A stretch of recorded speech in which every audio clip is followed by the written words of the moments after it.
80e section des scènes de la vie privée, tome 2. Cet enregistrement Librivos fait partie du domaine public. Scènes de la vie privée, tome 2, La Grenadière, par Honoré de Balzac. Les deux enfants excitèrent également beaucoup d'intérêt, et les mères ne pouvaient pas les regarder sans envie. Tous deux ressemblaient à madame Willemsens, qui était en effet leur mère.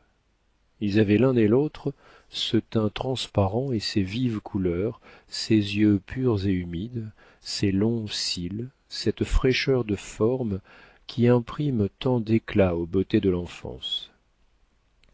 L'aîné, nommé Louis Gaston, avait les cheveux noirs et un regard plein de hardiesse. Tout en lui dénotait une santé robuste, de même que son front large et haut, heureusement bombé, semblait trahir un caractère énergique.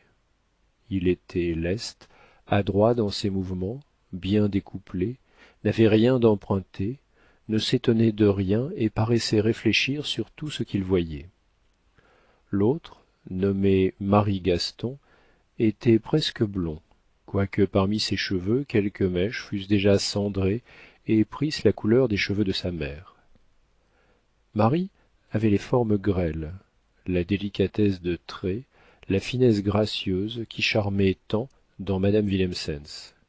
Il paraissait maladif, ses yeux gris lançaient un regard doux, ses couleurs étaient pâles, il y avait de la femme en lui. Sa mère lui conservait encore la collerette brodée, les longues boucles frisées et la petite veste ornée de brandebourgs et d'olives qui revêt un jeune garçon d'une grâce indicible et trahit ce plaisir de parure tout féminin dont s'amuse la mère autant que l'enfant peut-être. Ce joli costume contrastait avec la veste simple de l'aîné, sur laquelle se rabattait le col tout uni de sa chemise. Les pantalons, les brodequins, la couleur des habits étaient semblables et annonçaient deux frères, aussi bien que leur ressemblance. Il était impossible en les voyant de n'être pas touché des soins de Louis pour Marie. L'aîné avait pour le second quelque chose de paternel dans le regard, et Marie, malgré l'insouciance du jeune âge, semblait pénétrée de reconnaissance pour Louis. C'étaient deux petites fleurs, à peine séparées de leurs tiges, agitées par la même brise, éclairées par le même rayon de soleil, l'une colorée, l'autre étiolée à demi. Un mot, un regard, une inflexion de voix de leur mère suffisaient pour les rendre attentifs, leur faire tourner la tête, écouter, entendre un ordre, une prière, une recommandation, et obéir.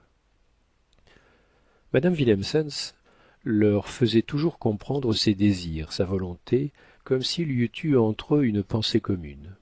Quand ils étaient, pendant la promenade, occupés à jouer en avant d'elle, cueillant une fleur, examinant un insecte, elle les contemplait avec un attendrissement si profond que le passant le plus indifférent se sentait ému, s'arrêtait pour voir les enfants, leur sourire et saluer la mère par un coup d'œil d'ami. Qui n'eût pas admiré l'exquise propreté de leurs vêtements, leur joli son de voix, la grâce de leurs mouvements, leur physionomie heureuse et l'instinctive noblesse qui révélaient en eux une éducation soignée dès le berceau. Ces enfants semblaient n'avoir jamais ni crié ni pleuré. Leur mère avait comme une prévoyance électrique de leurs désirs, de leurs douleurs, les prévenant, les calmant sans cesse. Elle paraissait craindre une de leurs plaintes, plus que sa condamnation éternelle. Tout dans ces enfants était un éloge pour leur mère. Et le tableau de leur triple vie, qui semblait une même vie, faisait naître des demi-pensées vagues et caressantes, images de ce bonheur que nous rêvons de goûter dans un monde meilleur. L'existence intérieure de ces trois créatures si harmonieuses s'accordait avec les idées que l'on concevait à leur aspect. C'était la vie d'ordre, régulière et simple qui convient à l'éducation des enfants. Tous deux se levaient une heure après la venue du jour, récitaient d'abord une courte prière, habitude de leur enfance, paroles vraies, dites pendant 7 ans sur le lit de leur mère, commencées et finies entre deux baisers. Puis les deux frères, accoutumés sans doute à ces soins minutieux de la personne, si nécessaires à la santé du corps, à la pureté de l'âme, et qui donnent en quelque sorte la conscience du bien-être, faisaient une toilette aussi scrupuleuse que peut l'être celle d'une jolie femme. Ils ne manquaient à rien, tant ils avaient peur l'un et l'autre d'un reproche, quelque tendrement qu'il leur fût adressé par leur mère quand, en les embrassant, elle leur disait au déjeuner suivant la circonstance: mes chers anges, où donc avez-vous pu déjà vous noircir les ongles? Tous deux descendaient alors au jardin, y secouaient les impressions de la nuit dans la rosée et la fraîcheur, en attendant que la femme de charge eût préparé le salon commun, où ils allaient étudier leurs leçons jusqu'au lever de leur mère. Mais de moment en moment, ils en épiaient le réveil, quoiqu'ils ne dussent entrer dans sa chambre qu'à une heure convenue. Cette interruption matinale, toujours faite en contravention au pacte primitif, était toujours une scène délicieuse, et pour eux et pour madame Willemsens. Marie sautait sur le lit pour passer ses bras autour de son idole, tandis que Louis, agenouillé au chevet, prenait la main de sa mère.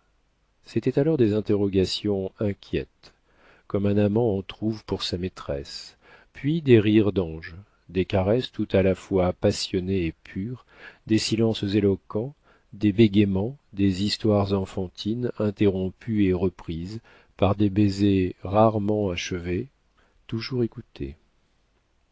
Fin de la 80e section.